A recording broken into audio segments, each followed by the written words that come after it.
ఉండాలి. భయం ఉంటే పాపమునకు దూరముగా ఉంటామని దేవుని వాక్యము తెలియచేస్తుంది. అలాగే మరొక విషయాన్ని కూడా మనం ముఖ్యంగా జ్ఞాపకం చేయబడ్డాం.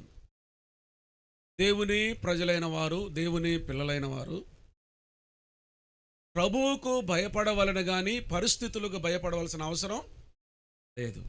మరొకసారి నేను మీకు జ్ఞాపకం చేస్తాను. ప్రభుని యేసుక్రీస్తు వారే నేరుగా సూటిగా ఒక మాట చెప్పాడు. నా తండ్రి సెలవు లేకుండా మీ తల వెంట్రుకలలో ఒక్కటైనను నేల రాలదు అని ప్రభువే స్పష్టంగా తెలియచేశారు.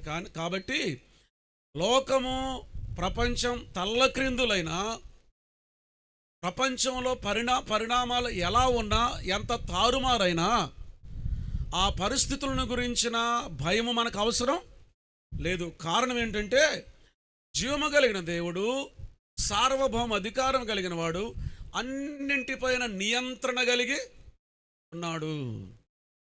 దేవుని వాక్యంలో హెబ్రీలకు రాసిన పత్రిక 1వ అధ్యాయం 3వ వచనం చివరిలో 4వ వచనంలో 2 మాటలు మనం జ్ఞాపకం చేసుకోవచ్చు. ఆయన సృష్టిని నిర్మించిన వాడు, ఆయన సృష్టిని నిర్వహిస్తున్న వాడు. ఆ సృష్టిలో మనము ఉన్నాం. ఎవరు నిర్ణయించేది? ఎవరు నిర్మించింది? ఎవరు? ప్రభువే. నిర్వహించేది ఎవరు? ప్రభువే.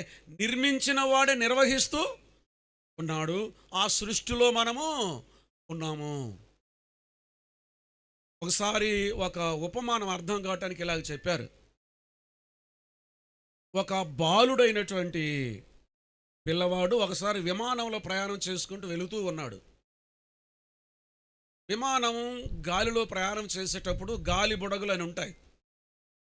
చెప్తుంటే విన్నాను, నేనైతే ఇంతవరకు ఎక్కలేదు. ఆ గాలి బుడగల్లోనికి విమానం ప్రవేశించినప్పుడల్లా ఒక రకమైనటువంటి అటు ఇటు కదులుతూ ఉంటుంది, ఊపు వస్తూ ఉంటుంది. అప్పుడు క్రొత్తగా ఎక్కిన వారందరూ కూడా ఏం చేస్తారో తెలిసిన, భయపడిపోతారు, ఏం జరుగుతుందో ఏమవుతుందోనని. అయితే ఆ పిల్లవాని ప్రక్కన ఇద్దరు క్రొత్తగా విమానం ఎక్కిన వారు కూర్చొని ఉన్నారు. అది గాలి బొడుగులు వెళ్ళినప్పుడు, అది కదిలినప్పుడల్లా కూడా ప్రక్కవారు భయపడుతున్నాడు. కానీ అబ్బాయి మాత్రం ధీమాగా కూర్చొని ఉన్నాడు, ఏ భయమో లేదు. అప్పుడు ఈ ప్రక్కన కూర్చున్న వీరిరువురు కూడా అబ్బాయిని ఒక మాట అడిగారు. ఏమని అడిగారు అంటే, బాబు, ఈ విమానం అటు ఇటు ఊగుతూ కదులుతూ కొన్నిసార్లు గడిబిడ చేస్తున్నట్టు అనిపించినప్పుడు మేము భయపడుతూ ఉన్నాము, నువ్వు భయపడటం లేదు, ఏమంత ధీమాగా కూర్చొని ఉన్నావు, నీ ధైర్యానికి కారణం ఏమిటి అని అడిగాడు. అప్పుడు ఆ అబ్బాయి చెప్పిన మాట ఏంటంటే, నాకు ఏ విధమైన భయము లేదండి. కారణం ఏమిటంటే ఈ విమానము నడిపే పైలట్ మా నాన్నగారు అని చెప్పాడు. కనుక మా నాన్నగారికి విమానం నడపడం ఎలాగో బాగా తెలుసు. కనుక ఆయన చోదకుడు లేక ఆయన డ్రైవర్ లేక పైలట్, ఆయన నడిపేవాడు కాబట్టి ఇక నాకు ధైర్యం, నాకు ఏ విధమైన భయము లేదు, నేను ధీమాగా కూర్చొని ఉన్నానని చెప్పాడు.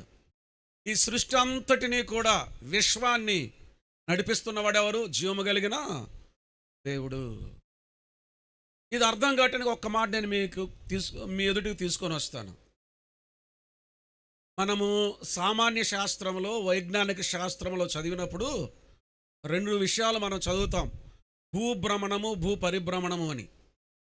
భూమి తన చుట్టూ తిరుగుతూ సూర్యుని చుట్టూ తిరుగుతూ ఉంది. వాటి కక్షలు తిరుగుతూ ఉంటాయి. సూర్యుడు ఉండవలసిన కక్షలో సూర్యుడు ఉంటాడు, భూమి ఉండవలసిన కక్షలో భూమి ఉంటుంది, చంద్రుడు ఉండవలసిన కక్షలో చంద్రుడు, వాటి కక్షలు అవి ఉంటాయి. ఒకవేళ సూర్యుడు భూమికి ఒక్క మూరెడు దగ్గరగా జరిగాడు అనుకోండి, ఏమవుతుంది? భూమి బూడిద కూడా మిగలకుండా భస్మమై పోతుంది. ఇప్పుడు ఎలా ఉంది చెప్పండి ఎండ తీవ్రత? ఒక మూరెడు దగ్గరకు వచ్చాడు అనుకోండి, ఎంత భయంకరంగా ఉండబోతుంది. కానీ ఒకవేళ సూర్యుడు మూరెడు దగ్గరికే కాకుండా మూరెడు దూరంగా జరిగాడు అనుకోండి, అప్పుడేం జరుగుతుందో తెలుసా? భూమి అంతా కూడా మంచు వలె గడ్డగట్టి పోతుంది. మానవునికి ఎంత మాత్రం నివాస యోగ్యమో కాదు, మనిషి బ్రతకడు, చచ్చిపోతాడు. కనుక భూమి ఎక్కడ ఉండాలో అక్కడ ఉండాలి, సూర్యుడు ఎక్కడ ఉండాలో అక్కడ ఉండాలి, చంద్రుడు ఎక్కడ ఉండాలో అక్కడ ఉండాలి. ఇవన్నీ కూడా వాటి కక్షలో తిరుగునట్లుగా వాటిని నిర్వహించేవాడు ఎవరో తెలిసిన ప్రభు అయిన యేసుక్రీస్తు. అది హెబ్రీలకు రాసిన పత్రిక 1వ అధ్యాయం 3వ వచనం చివర 4వ వచనంలో చెప్పే మాట. 3వ వచనంలో నిర్మించను